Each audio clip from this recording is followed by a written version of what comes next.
Hi hello నమస్తే, నేను మీ వాసుదేవన్. జనసేనాని రెండు కీలకమైన నిర్ణయాలు తీసుకున్నారు.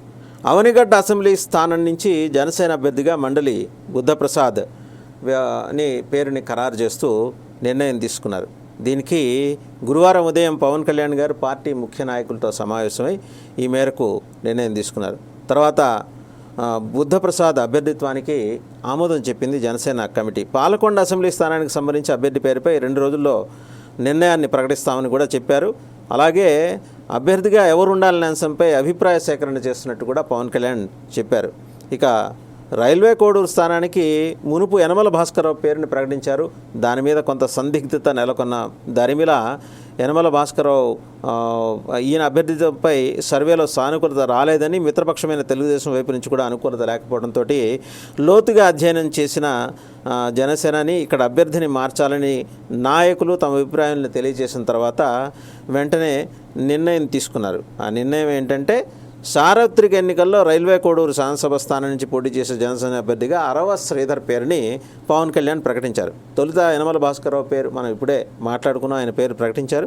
అయితే క్షేత్రస్థాయి నుంచి వచ్చిన నివేదికలు, జిల్లా నాయకుల అభిప్రాయాలను పార్టీ అధ్యక్షులు ముఖ్య నాయకులు కూడా పరిశీలించారు. ఈ స్థానంలో అభ్యర్థిని మార్చాలని నిర్ణయించారు. ఎన్నికల ప్రచారంలో భాగంగా పిఠాపురంలో పవన్ కళ్యాణ్ ఉన్న సమయంలో రైల్వే కోడూరు నియోజకవర్గ జనసేన తెలుగుదేశం నాయకులు కలిసి వచ్చి అక్కడ పరిస్థితిని వివరించారు. దీంతో రైల్వే కోడూరు స్థానం నుంచి జనసేన అభ్యర్థిగా అరవ శ్రీధర్ పేరుని జనసేనాని ప్రకటించారు. సో పాలకొండ ఒకటి రిమైనింగ్, దాని మీద కూడా జనసేనాని ఒక నిర్ణయం తీసుకునే అవకాశం ఉంది. ఇక ఇవన్నీ అట్లా ఉంచితే అసలు చివరి నిమిషంలో ఏం జరుగుతోంది ఆంధ్రప్రదేశ్ రాజకీయాల్లో, ఎన్నికల రాజకీయాల్లో ఏం జరుగుతోందని అంటే,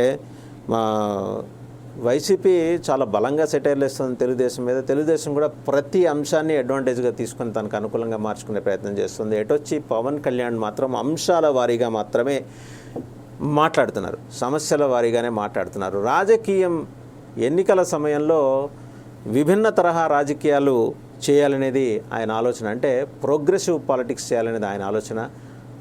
ఎలిగేషన్స్ పాలిటిక్స్ కాదు.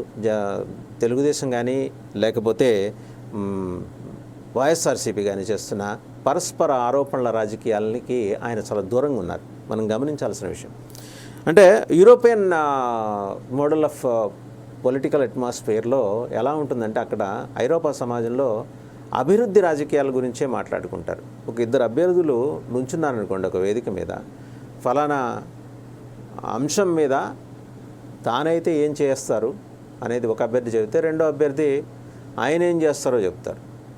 అండ్ ప్రతి ఒక్కటి కూడా పాయింటెడ్గా ఉంటుంది.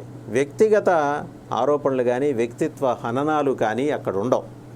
పరస్పరం ఒకళ్ళ క్యారెక్టర్ని ఇంకొకళ్ళు బీలిటిల్ చేసే కార్యక్రమాలు అక్కడ ఉండవు. అటువంటి రాజకీయాల్ని పవన్ కళ్యాణ్ ఆశిస్తున్నారు ఇక్కడ.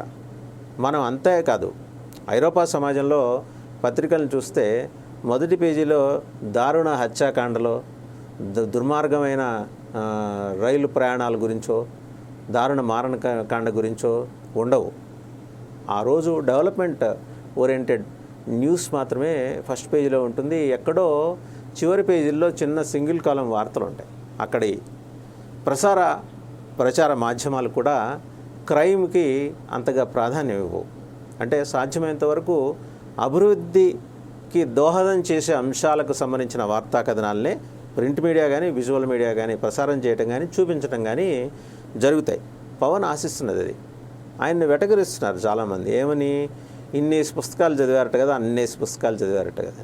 చదివి ఆయన తెలుసుకున్నదే ఇంప్లిమెంట్ చేయడానికి ప్రయత్నిస్తున్నారు.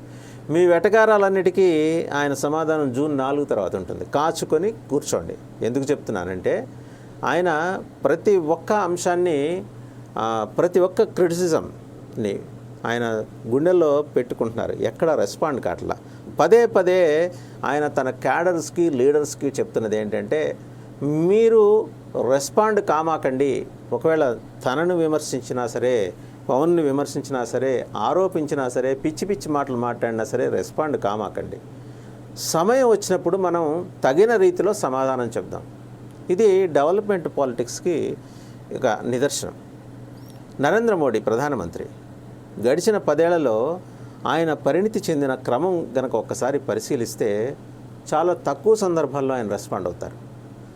ఎన్ని రకాల ఆరోపణలు ప్రతిపక్షాలు, ప్రత్యేకించి అసలు రిలవెన్స్ కోల్పోయిన వామపక్షాలు, అంటే ఈ భూప్రపంచంతో ఆ సిద్ధాంతానికి సంబంధం లేదని తెలిసిన తర్వాత కూడా ఇంకా ఎర్ర చొక్కాలు, ఎర్ర జెండాలు వేసుకొని తిరుగుతున్న వామపక్షాల నాయకులు, లేకపోతే వారి సానుభూతి పరులు పేట్రేగిపోయి ఆయన్ని అవహేళన చేస్తూ, గేలి చేస్తూ, ఆరోపణలు చేస్తూ వివిధ రకాల వ్యాఖ్యానాలని సోషల్ మీడియాలో పెట్టి ట్రోల్ చేస్తున్నా కూడా ఆయన చెల్లించట్లా.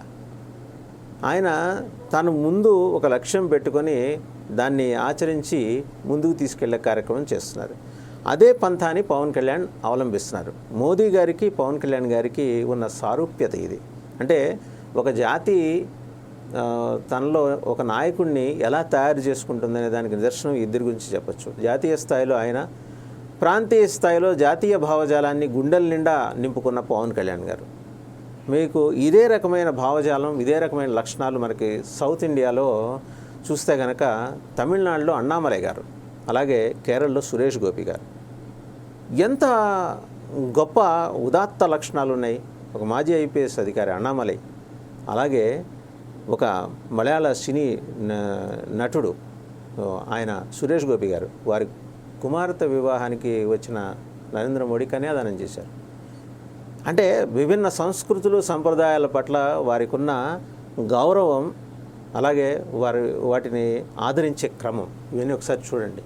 ఇలాంటి నాయకులు రేపటి సమాజానికి కావాలి. మనం అదృష్టవంతులం. ఆంధ్రప్రదేశ్లో అటువంటి ఉన్నత లక్షణాలు, ఉన్నత భావజాలం ఉన్న పవన్ కళ్యాణ్ వస్తున్నారు. మనం లెట్ us ఫాలో హిమ్. ఆయన ఆ ఆలోచనల్ని మనం జాగ్రత్తగా, నిశితంగా గమనిద్దాం. కొంచెం ఒళ్ళు దగ్గర పెట్టుకొని ఆలోచన చేద్దాం. ఆవేశపడకుండా ఆలోచిద్దాం. ఆయన ఎందుకు అలా నిమ్మళంగా వెళ్తున్నారో చూసి దాని ప్రకారం వెళ్దాం. జ్వరం వచ్చి ఆయన బాధపడుతుంటే దాన్ని కూడా గేలి చేసే సమాజాన్ని చూసి నిస్సహాయంగా నవ్వటం తప్పితే, జాలిపట్టం తప్పితే మనం ఏం చేయలేం.